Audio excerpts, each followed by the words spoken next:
안녕하세요. 나이트 사장입니다. 오늘은 제가 자위대에서 훈련을 받았을 때 얘기나 자위대에서 실제로 일하고 있는 사람들은 한국에 대해 어떻게 생각하고 있는지 얘기를 하려고 합니다. 저는 대학생 시절에 대학생이나 사회인이 육상자위대에서 3개월 기본 훈련을 받고 예비자위관이 될 수 있다는 제도가 있는데요. 그것을 이용해서 예비자위관이라는 것을 했습니다. 보통 근데 예비군이라고 하면은 현역보다 예비군이 더 많잖아요. 근데 일본에서는 현역보다 예비군이 훨씬 적습니다. 구체적으로 말하면은 지금 자위대 전체에서 일하고 있는 사람들은 24만 명 있는데요. 예비군은 청원이 4만 8천 명 정도입니다. 근데 실제로 예비군에 등록하고 있는 사람은 3만 3천 명밖에 없습니다.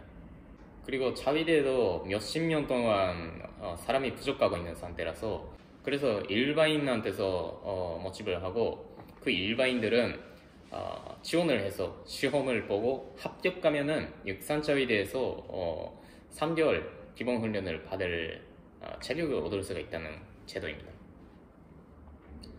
그래서 보통 예비군이라고 하면은 현역이 끝난 후에 들어가는데 일본에서는 현역이 끝난 후에 들어갈 수도 있고 그런 제도를 이용해서 기본 훈련을 받다가 들어갈 수도 있습니다. 저는 후자이라는 것입니다. 그 기본 훈련이라고 하는 건 한국에서는 신병 훈련소에 한 달 있다는 이해를 하고 있는데요. 일본에서는 천기교육 그리고 후기교육이라는 게 있는데요. 천기교육은 모든 자위관들이 받는 교육입니다. 그리고 그 교육이 끝나면은 부대마다 어떤 예를 들어서 포병이 된다면 후기교육은 포병 훈련을 받고 그리고 운전수가 된다면 운전수의 훈련을 받는 것입니다. 그래서 제가 받은 훈련은 모든 자위관들이 반드시 해야 되는 그 3개월의 훈련을 받았다는 것입니다. 아마 기본적인 내용은 한국이랑 똑같고요. 예를 들어서 제가 한국 군대에서 어떤 용어를 써 있는지 모르는데요. 일본어를 직역하면은 기본 교련이라는 것을 합니다. 그러니까 형례라든가 그런 것입니다.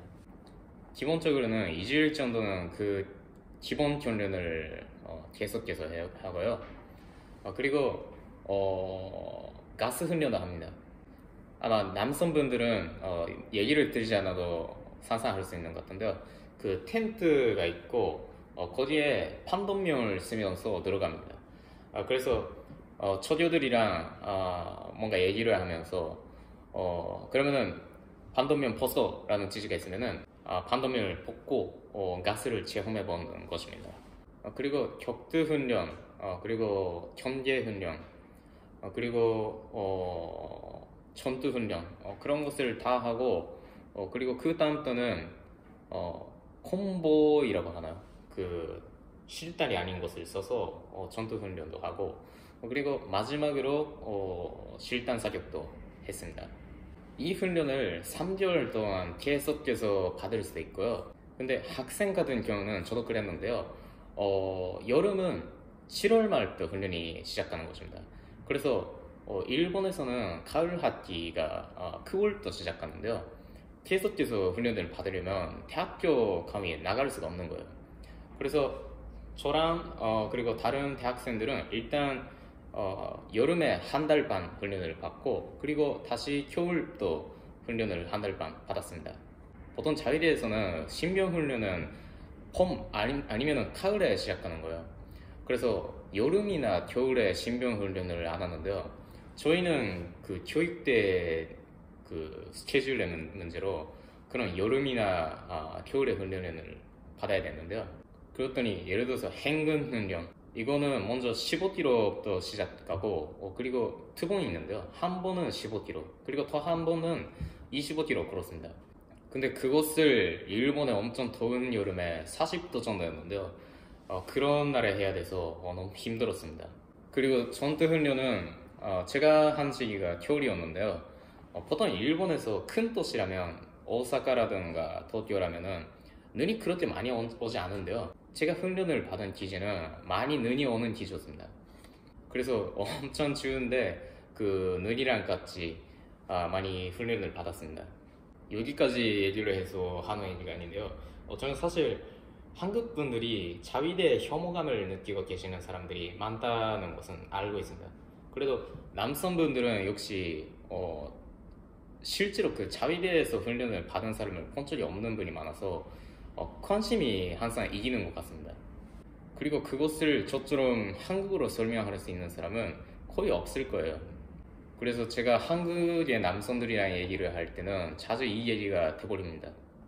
여러분이 아마 가장 궁금한 게 그러면 자위대에서는 한국에 대해 어떻게 생각하고 있는지가 아닐까요? 자위대에서도 청신교육이라는 것을 하고 있습니다.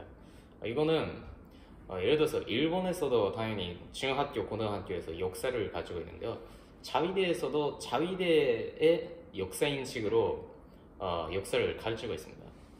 근데 실제로 자위대에서는 한국에 대한 얘기보다는 그 첨트에 관한 역사의 가르침이 많아서 뭔가 그 식민지 지배에 대한 얘기는 없었습니다. 그럼 거기서 일하고 있는 자위관들은 어떻게 생각하고 있는지 궁금하시죠? 실은 제가 한국어를 할 수 있어서 그런지 나는 한국을 너무 좋아해 라고 해주시는 자위관들이 적지 않았습니다. 좀 이것을 봐주실 수 있나요? 이거는 제가 여름 때 훈련을 받은 춘대 초교가 써주신 그 글자인데요. 제가 그 다음에 가을에 훈련을 받으러 갔을 때는 춘대가 다른 춘대가 되고 있어서 그 조교를 못 만났는데요. 제가 훈련을 받은 춘대까지 와서 이런 편지를 남아주셨던 것입니다. 이분은 원래 한국에 대해서 아무 생각은 없었는데 역시 타님께서 한국을 너무 좋아해서 그래서 그 아빠인 그분도 한국에 관심을 갖게 돼서 한글을 또 지금 배우고 있다고 하셨습니다. 그리고 또 다른 분은 엄청 잘하지는 않았는데요. 그래도 일본 남자라는 것을 생각하면 충분히 잘하는 한국어를 하는 분도 계셨습니다. 그런 분들은 별로 자위대에서 한국어를 쓰려고 공부하고 있는 게 아니라 전혀 상관없는 부대에서 그냥 관심이 있어서 공부를 하고 있는 것이었습니다. 그리고 제가 처음 인상에 너무 남고 있는 분이 계시는데요. 저는 예비 자위관이 된 후에는 먼저 이병이 됐는데요. 제가 한국어를 할 수 있기 때문에 그 기술을 자위대가 인정해서 춘사까지 계급이 올라갔습니다. 그래서 그런 언어를 할 수 있는 사람들이 모이는 훈련이 있었는데요. 거기에 어떤 서련님이 계셨습니다. 그 서련님은 첨보부대에서 일하고 계신다고 하는데요.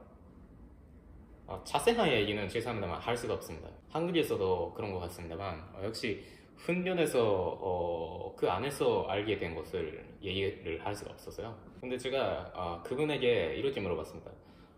첨보부대에서는 한국에 대해 어떻게 생각하고 계시나요? 저는 한국어를 지금 할 수 있고요. 그 기술로 중사가 됐는데 그래서 너무 궁금합니다고 했습니다. 그랬더니 그 소련님은 아쉽게도 한일 관계는 졌다고 할 수 있는 상태가 아니고 어떤 지역감나 어떤 바보는 한국을 적처럼 생각하고 있는데 실제로는 전혀 그렇지 않다고 하셨습니다. 한일은 서로가 너무 중요한 관계이고 협력을 해야 되고 당연히 한국에서는 자위대를 싫어하는 사람들이 많다는 것은 이해하고 있는데 그래도 우리는 한국이랑 협력을 해야 된다 그렇게 하셨습니다. 솔직히 근데 밑에서 일하고 있는 사람의 의견은 그 전체 영향이 없잖아요. 근데 어느 소련이 그렇게 생각하고 있다면 아마 그 소련에게 그렇게 가르친 사람도 있고 그 소련도 부하에 그렇게 가르치고 있을 거예요. 저는 그것을 알 수 있었던 게 너무 다행이었습니다. 당연히 여러분도 이 얘기를 들어서 그것을 믿을 수도 없겠습니다. 그리고 그렇게 생각하고 있는 사람이 있어도 조직 전체에서는 어떻게 생각하고 있는지는 사실 저도 모르겠습니다. 그래도 제가 그 안에서 만난 사람들은 이런 생각을 갖고 있었다는 것을 소개해봤습니다. 유튜브는 남성 여성이 몇 프로씩 제 영상을 봐주시는지를 확인할 수 있거든요. 그랬더니 제 영상은 40% 정도가 여성이 봐주신다고 하는데요. 이번 영상은 여성에게는 전혀 재미없을 것입니다. 죄송합니다. 제가 한국에서 들은 얘기가 있는데요. 한국의 여성이 싫어하는 얘기 1위 군대 얘기, 2위 축구 얘기, 3위 군대에서 한 축구 얘기, 그렇게 들었습니다. 그래서 오늘은 여성이 가장 듣고 싶지 않은 얘기를 해버려서 죄송합니다. 일단 제가 자위대에서 경험한 얘기는 이 영상으로만 해서 혹시나 더 듣고 싶은 얘기 있으시면은 올릴 수도 있는데요. 더 이상은 저한테서는 이 얘기는 안 하려고 합니다. 그럼 오늘도 여기까지 봐주셔서 정말로 고맙습니다. 안녕히 계세요.